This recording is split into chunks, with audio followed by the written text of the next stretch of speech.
Magandang gabi mga kaibigan. Maligayang pagdating sa mga kwentong aswang, ang tahanan ng mga kwentong gigising sa inyong takot at magpapadilat sa inyo hanggang madaling araw.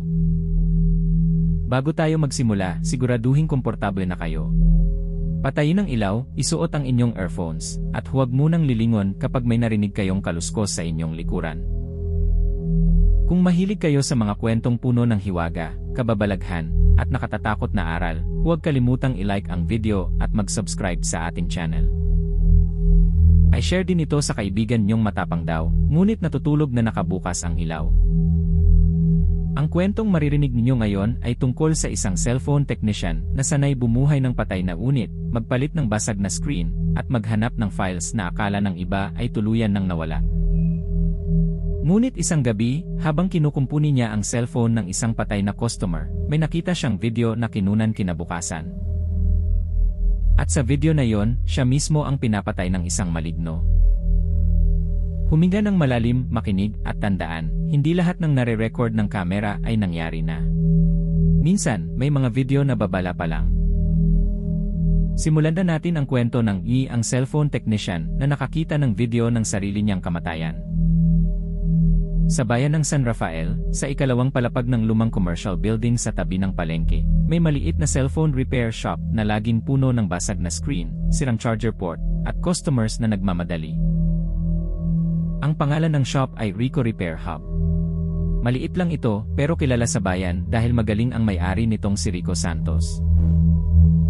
Si Rico ay 29 na taong gulang, tahimik, mabait, at may kamay na parang may sariling utak pagdating sa maliliit na piyesa ng cellphone.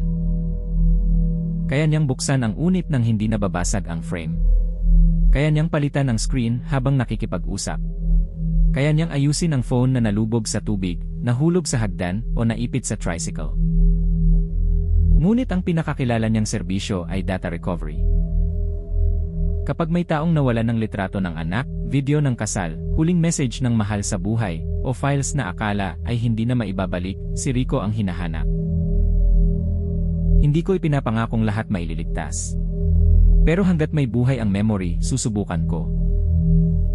Kasama niya sa shop ang pinsan niyang si John, isang assistant na mas mabilis pang kabahan kaysa mag-charge ang bagong phone.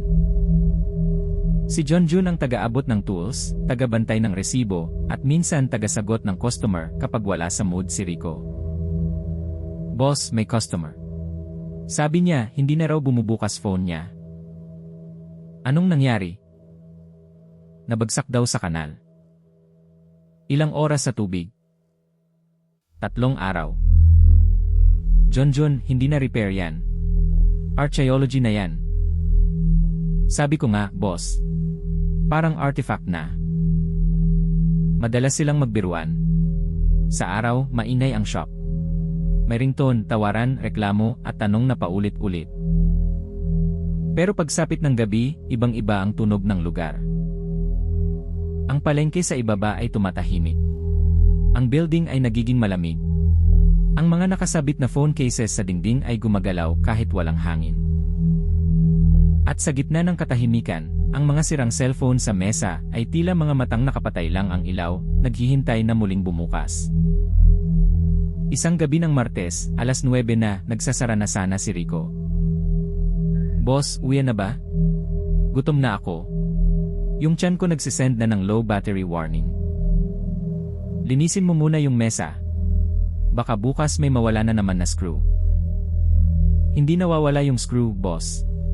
Naglalaho lang dahil maliit sila at may pangarap. Biglang may kumatok sa glass door ng shop. Sa labas, nakatayo ang isang matandang babae na may bitbit na maliit na plastic bag. Basang-basa ang laylayan ng kanyang palda, pero tuyo ang kanyang buhok. Wala ring ulan sa labas. Sarado na po kami, Nay. Bukas na po tayo. Sandali lang, anak. Kailangan ko lang maibalik ang laman ng cellphone ng anak ko. May kakaibang bigat sa tinig ng babae. Ano pong nangyari sa phone? Nasa kanya ito nang matagpuan siya. Hindi agad nakasagot si Rico. Patay na ang anak ko. Ay, pasensya na po. Lara ang pangalan niya. Gusto ko lang makita kung may huling video siya bago nangyari iyon. Binuksan ng babae ang plastic bag, nasa loob ang isang cellphone na basag ang harap, baluktot ang gilid, at may itim na marka sa likod na parang nasunog. Kinuha ni Rico ang unit. Malamig ito, mas malamig pa sa dapat, kahit galing sa palad ng babae. Subukan ko po, pero hindi ko maipapangako. Kahit isang video lang. Kahit isang salita lang niya. Inabot niya kay Rico ang sobre. Nay, saka na po ang bayad kapag may nakuha tayo. Kunin mo na. Kung may makita kang kakaiba, huwag mong buburahin. Kakaiba?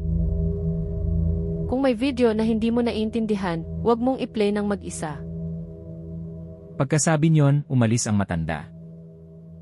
Boss, narinig mo ba yon? Huwag i-play ng mag-isa. Buti na lang nandito ako. Pero kung i-play natin, pwede ba nasa labas ako? Takot ka na naman. Hindi ako takot. Allergic lang ako sa salitang kakaiba. Inilagay ni Rico ang phone sa repair mat, sinilip niya ang damage. Basag ang screen, pero buo pa ang board. Palit muna siya ng temporary display para makita kung bubukas. Habang nagtatrabaho, napansin niyang may amoy lupa ang unit. Hindi amoy sunog. Hindi amoy tubig. Amoy lupa sa ilalim ng lumang puno. John, amuyin mo ito. Boss, assistant ako, hindi Esham. Amoy lupa ba? Parang hinukay sa gilid ng sementeryo. Boss, pwede bang ibalik natin? Hindi. Kailangan ng nanay ang files ng anak niya. Matapos ang halos 1 oras, bumukas ang cellphone. Walang signal. Halos ubos ang battery. Basag ang camera lens. Pero gumana ang storage. Lumabas ang lock screen. Larawan yun ni Lara, nakangiti sa tabi ng isang lumang tulay. Kawawa naman. Hanapin natin ang gallery. Nakabukas pala ang phone. Wala ng passcode. Parang may nagtanggal o parang may gustong ipakita ang laman nito. Sa gallery, may mga litrato ng pamilya, pagkain, kaibigan, at ilang videos bago siya mawala. Ngunit may isang folder na kakaiba ang pangalan. Bukas. Boss, bakit may folder na bukas? Baka reminder lang. Reminder ng patay. Boss, hindi ako comfortable. Binuksan ni Rico ang folder. May isang video file lamang sa loob. Ang date ng video ay kinabukasan. 2:30 ng gabi. Bukas pa ang petsa. Impossible. Baka sira lang date ng phone. Hindi. Tama ang system date. Boss, pwede bang ituring nating sira para masaya? Hindi pinansin ni Rico ang kaba. Pinindot niya ang play. Sa una, itim lang ang screen. Pagkatapos, unti-unting lumitaw ang shop. Rico Repair Hub. Gabi. Bukas ang fluorescent light sa kisame. Nasa mesa ang sirang cellphone ni Lara. Nakasabit sa pader ang parehong red charging cable. At sa gitna ng video, nakatayo si Rico. Boss, ikaw yan. Hindi pwede. Sa video, iba ang suot ni Rico. Itim na shirt na may maliit na butas sa manggas. Tumingin ang video Rico sa pinto ng shop. May kumatok. Binuksan niya. Walang tao sa labas. Nang bumalik siya sa mesa, may anino nang nakatayo sa likod niya. Boss, patayin mo. Sandali. Sa video, lumingon si Rico pero hindi niya nakita ang anino. Ang anino ay yumuko sa kanya, parang may ibinulong sa tainga. Pagkatapos, biglang nag-freeze ang video. Ilang segundo itong walang galaw. Nang gumalaw muli, wala na si Rico sa kinatatayuan niya. Ang cellphone ni Lara ay nasa sahig. Sa salamin ng screen, may nakikitang mukha. Hindi mukha ng tao. Mahaba ang ngiti, masyadong malapit ang mga mata, at tila nakatingin mismo sa kanilang nanonood. Bukas ka naman. Natapos ang video. Ilang sandaling walang nagsalita. Boss. Huwag kang magsalita. Boss, may tanong lang ako. Ano? Kung bukas ka mamamatay, pwede na ba akong umuwi ngayon? John. Sorry, defense mechanism ko yung kabastusan. Sinubukan ni Rico i-replay ang video, pero biglang nawala ito sa folder. Pagkatapos, may lumitaw na bagong notification kahit walang signal.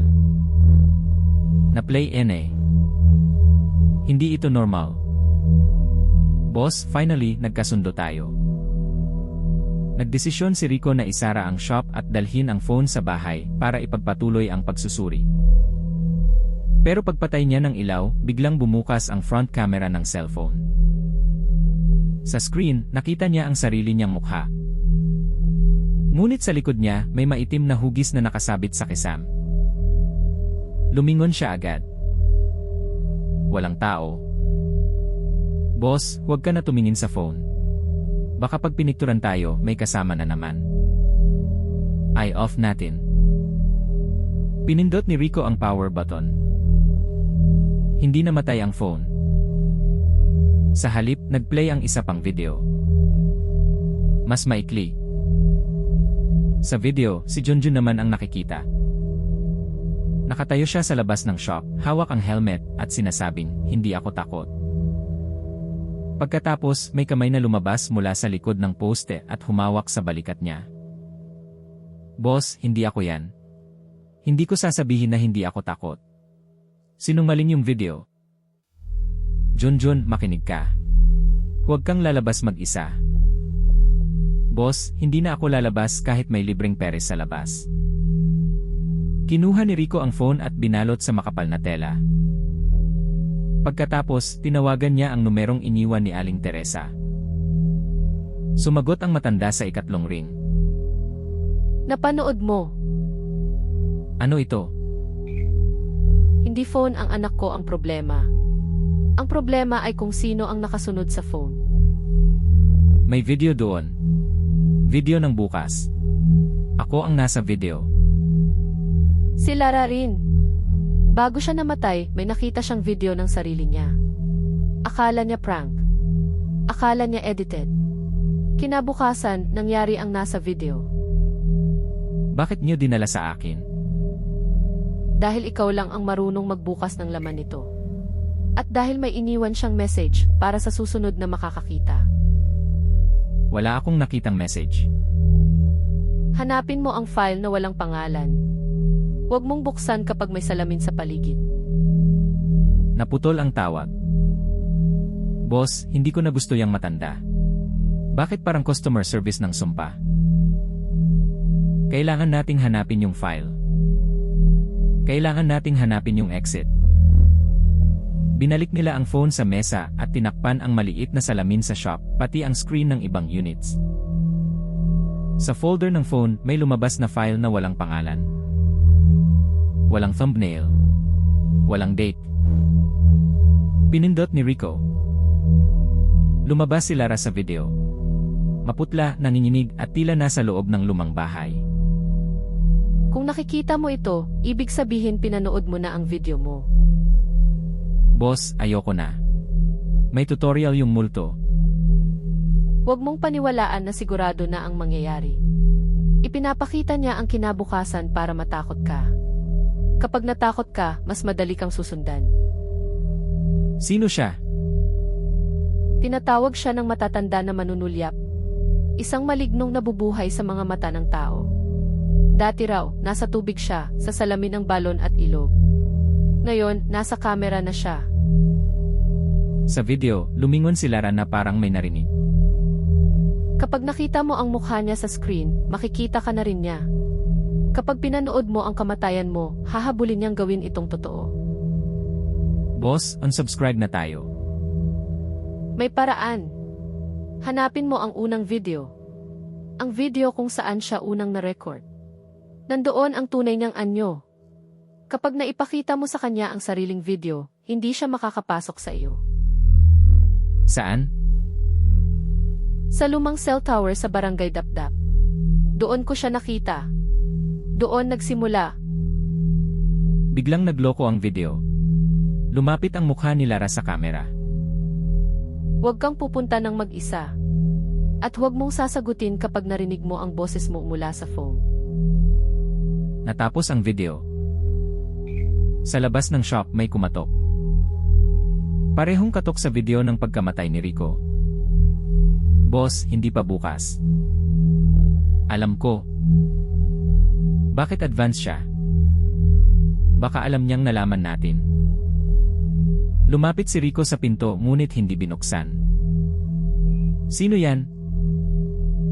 Mula sa labas, narinig nila ang boses ni Rico. Ako ito. Buksan mo. Naiwan mo ako sa labas. Boss, ang galing. May duplicate ka na. Pwede siya magbayad ng renta. Tahimik. Buksan mo. Kung hindi, si Junjun ang uunahin ko. Boss, sabihin mo wala ako. Wala siya rito. Grebe, boss. Ang bilis mo magdeni. Tumigil ang katok. Pagkatapos, sabay-sabay na bumukas ang lahat ng sirang cellphone sa display shelf. Kahit walang battery ang iba. Kahit basag ang screen. Kahit parts na lang ang natira. Sa bawat screen, may mukha ni Rico. Nakatitig. Hindi kumukurap. Boss, hindi ko alam kung may narcissism yung maligno o ikaw lang talaga target. Takpan mo lahat ng kamera. Lahat? Lahat. Kumuha sila ng electrical tape at tinakpan ang kamera ng bawat phone na abot nila.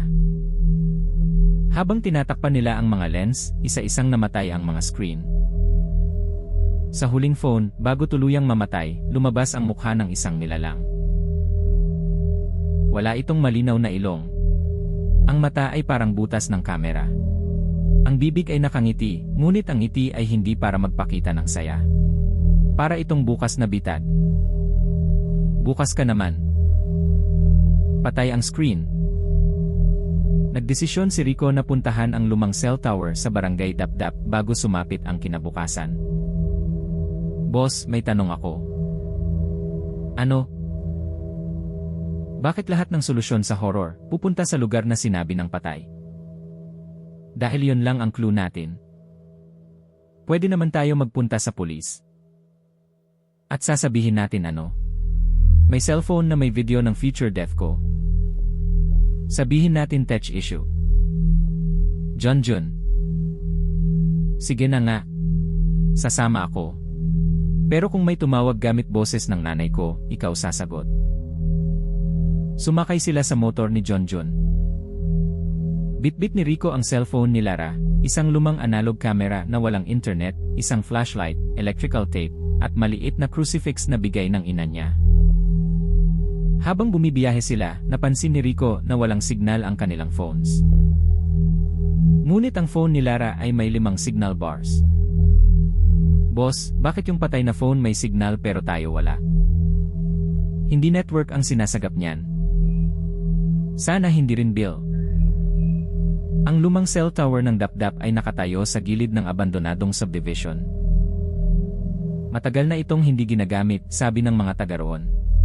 Tinanggal na ang kuryente, kinain na ng damo ang bakod, at ang tower ay tila kalansay na bakal na nakasaksak sa langit. Sa ilalim nito may balon. Luma, bato ang gilid, at tinakpan ng kahoy na halos mabulok na.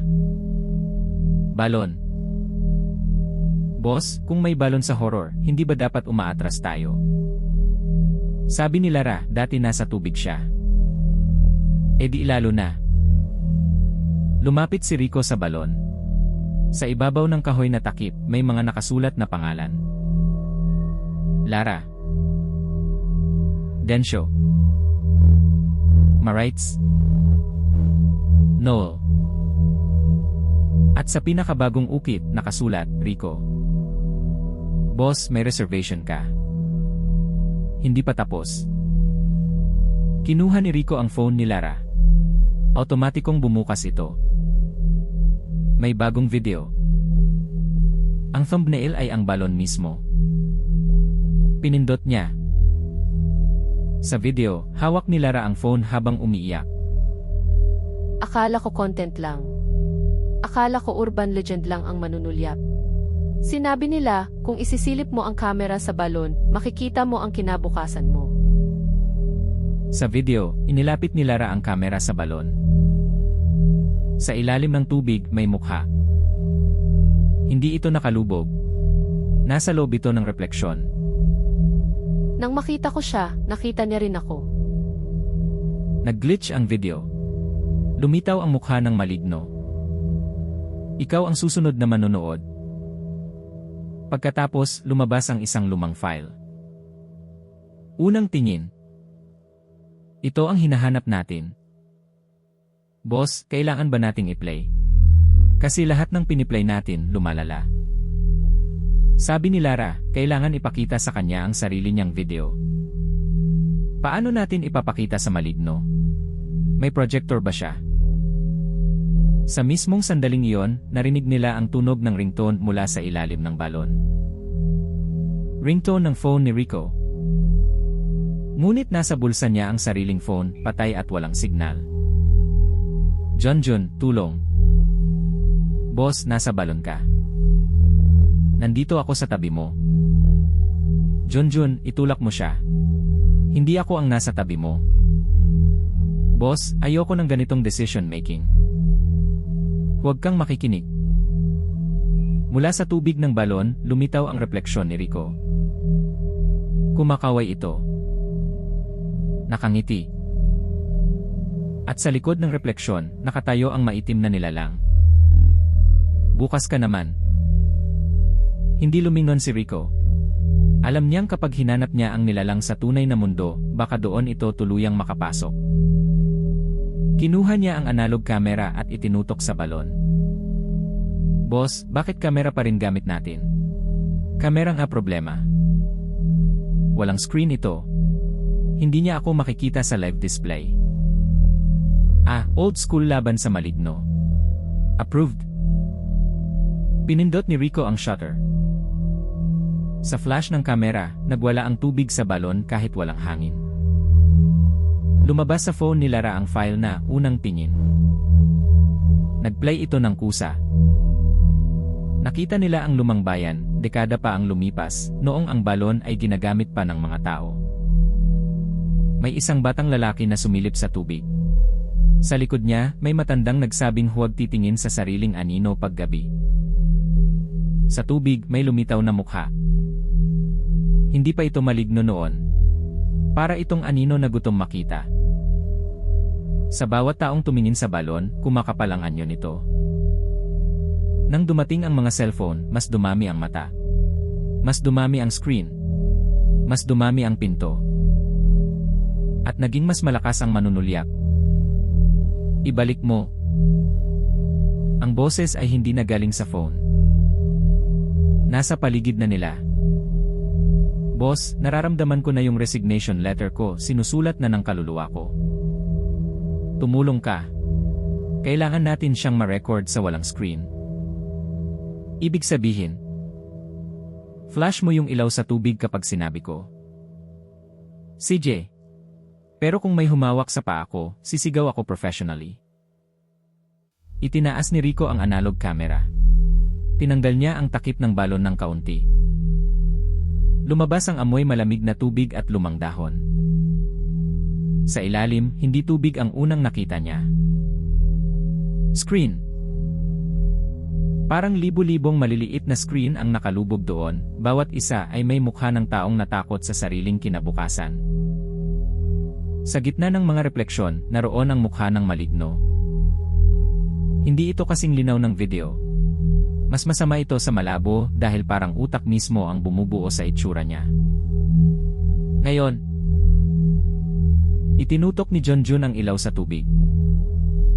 Pinindot ni Rico ang kamera. Sa ikalawang flash, may humiyaw mula sa ilalim ng balon. Hindi malakas sa tainga. Malakas sa alaala. Sabay-sabay nilang narinig ang mga boses ng lahat ng taong pinanood ang sariling kamatayan.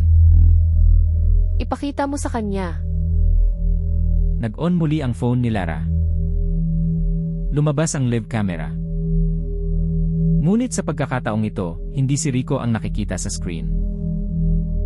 Ang nakikita ay ang sariling mukha ng manunulyap, nakunan ng lumang kamera, nakakulong sa file na hindi nito kayang burahin. Huwag. Ikaw naman ang manood. Itinapat ni Rico ang phone sa ibabaw ng balon. Ang maligno sa tubig ay napilitang tumingin sa screen. Sa unang pagkakataon, nakita nito ang sarili hindi bilang anino ng iba, hindi bilang refleksyon ng biktima, kundi bilang nilalang na walang sariling mukha kung walang nanonood. Umuga ang lupa sa paligid ng balon. Nag-crack ang screen ng phone ni Lara. Ang mga pangalan sa kahoy na takip ay unti-unting naglaho, maliban sa pinakahuli. Rico. Boss, bakit pangalan mo nandyan pa? Hindi pa tapos ang bukas. Biglang hinila ng maitim na kamay mula sa tubig ang phone ni Lara. Nahulog ito sa balon. Sa loob ng ilang segundo, akala ni Rico at Junjun na nabigo sila. Ngunit mula sa ilalim ng balon, may lumutang na liwanag. Isa-isa, lumitaw sa hangin ang mga video file na parang alitap-tap na gawa sa alaala. Mga huling sandali. Mga takot. Mga babala. At pagkatapos, narinig nila ang boses ni Lara. Salamat. Kumalma ang tubig. Bumalik ang dilim sa balon. Natapos ang gabi, ngunit hindi pa natatapos ang kinabukasan. Kinabukasan, hindi pumasok si Rico sa shop. Sinadya niya. Sinunog niya ang itim na shirt na nakita niya sa video, itinago ang red charging cable, at pinasara ang shop ng buong araw. Boss, kung wala tayo sa shop, hindi mangyayari yung video. Sana. Bakit sana lang? Dahil minsan, hindi lugar ang hinahabol ng kamatayan. Tao. 2:30 ng gabi, nasa bahay sila ni Rico. Nandoon din si Aling Teresa, dala ang maliit na kandila para sa anak. Tahimik silang nakaupo. Walang cellphone na bukas. Lahat ng kamera ay natakpan. Ngunit nang sumapit ang oras na nasa video, may kumatok sa pinto. Parehong katok. Parehong pagitan. Boss, lipat bahay na tayo. Huwag bubuksan. Nay. Napahawak sa dibdib si Aling Teresa. Nay, buksan mo. Malamig dito. Hindi siya yon. Alam ko. Tumulo ang luha ng matanda, ngunit hindi siya tumayo. Anak, kung ikaw man yan, patawarin mo ako. Pero hindi ko bubuksan ang pinto sa gumagamit ng boses mo. Sa labas, nagbago ang boses. Junjun, tulong. Wala po kami. Sarado po. Junjun. Sorry, kinakabahan ako. Biglang bumukas ang lumang telebisyon sa sala, kahit walang nakasaksak na kuryente. Sa screen, lumabas ang video ng shop. Parehong video ng kamatayan ni Rico. Ngunit may pagkakaiba na. Sa video, wala na si Rico sa loob ng shop. Walang tao. Tanging ang maligno ang nakatayo sa gitna, hindi alam kung sino ang susundan. Dahan-dahan itong humarap sa kamera. Nasaan ka? Wala ako sa kinabukasan na ginawa mo. Sa screen, sumigaw ang maligno. Nag-glitch ang larawan. Sa halip na shop, lumitaw ang balon sa dapdap. Ang sariling video ng manunulyap ang bumalik sa kanya.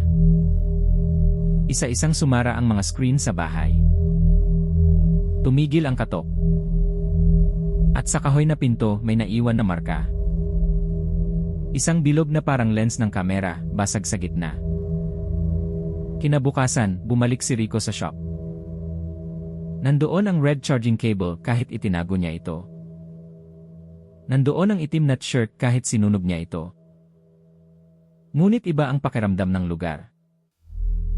Hindi na ito malamig. Hindi na tila may nanonood. Sa repair mat, may lumang memory card. Walang tatak. Walang may-ari. Boss, bubuksan ba natin yan?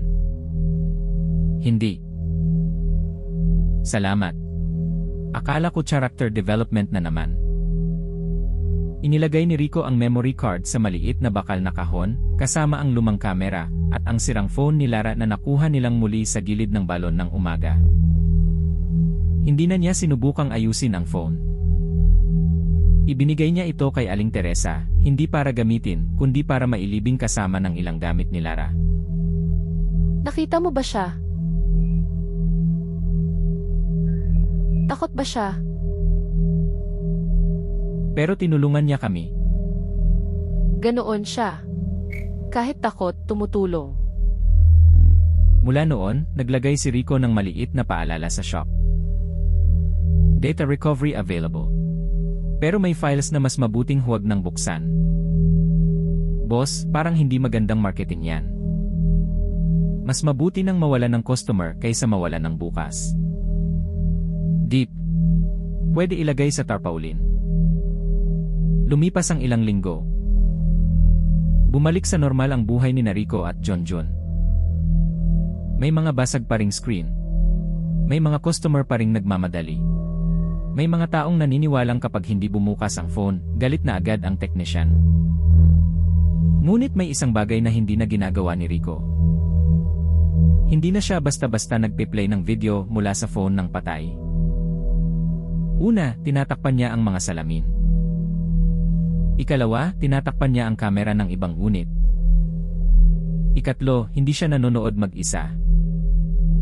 Dahil natutunan niya na ang kamera ay hindi lang mata ng tao. Minsan, mata rin ito ng bagay na matagal nang naghihintay may sumilip pabalik. Isang gabi, bago magsara ang shop, may dumating na bagong customer. Binata siya, maputla, tahimik, at may bitbit na lumang keypad phone. Kuya, kaya niyo po bang i-recover ang video dito? Kanino ang phone? Sa kapatid ko po. Patay na siya. Nagkatinginan si Rico at Junjun. Boss, lunch break na ba kahit gabi? Anong video ang hinahanap mo? Hindi ko po alam. Pero may folder po doon na pangalan ay mamaya. Nanlamig ang kamay ni Rico. Sa labas ng shop, nagsimulang kumurap ang ilaw ng hallway. Sa screen ng lumang keypad phone, kahit patay ang unit, may lumitaw na isang linya. Hindi lahat ng pinto ay nasa kamera. At doon napagtanto ni Rico na maaaring natalo nila ang manunulyap sa balon, ngunit hindi ibig sabihin noon ay nag-iisa ito. Dahil sa mundong puno ng mata, screen, lens, at refleksyon, marami pang nilalang ang natutong manood. Kaya kung may ipapaayos kayong cellphone, at may technician na magtanong kung buhay pa ang may-ari ng phone, huwag kayong magagalit. Baka hindi siya nakikialam. Baka nag-iingat lang siya. At kung sakaling may makita kayong video sa gallery na petsa ay bukas pa, huwag ninyong agad pipindutin. Dahil baka hindi yon memory. Baka imbitasyon yon. At dito nagtatapos ang kwento ng ang cellphone technician na nakakita ng video ng sarili niyang kamatayan. Mga kaibigan, ang aral ng kwentong ito, hindi lahat ng bagay na kaya nating buksan ay dapat nating buksan. Minsan, ang pinakamatalinong gawin ay umiwas sa tukso, lalo na kung alam nating may panganib sa likod ng kuryosidad. Sa panahon ngayon, madali tayong manood, mag-record, at mag-share. Pero tandaan, may mga bagay na kapag nakita na ng mata, mahirap nang burahin sa isip. Kung nagustuhan niyo ang kwentong ito, huwag kalimutang mag-like, mag-subscribe, at pindutin ang notification bell para lagi kayong updated sa mga susunod nating kwentong aswang, maligno, at kababalaghan. I-share din ito sa kaibigan niyong laging nanghihiram ng cellphone at mahilig magbukas ng gallery kahit hindi kanya. Hanggang sa muli mga kaibigan. Ingatan ang inyong mga mata, ingatan ang inyong mga screen, at huwag basta magpe-play ng video na hindi pa dapat umiiral. Dahil baka habang pinapanood mo ang video, may nanonood na rin sa iyo mula sa kabilang panig ng kamera.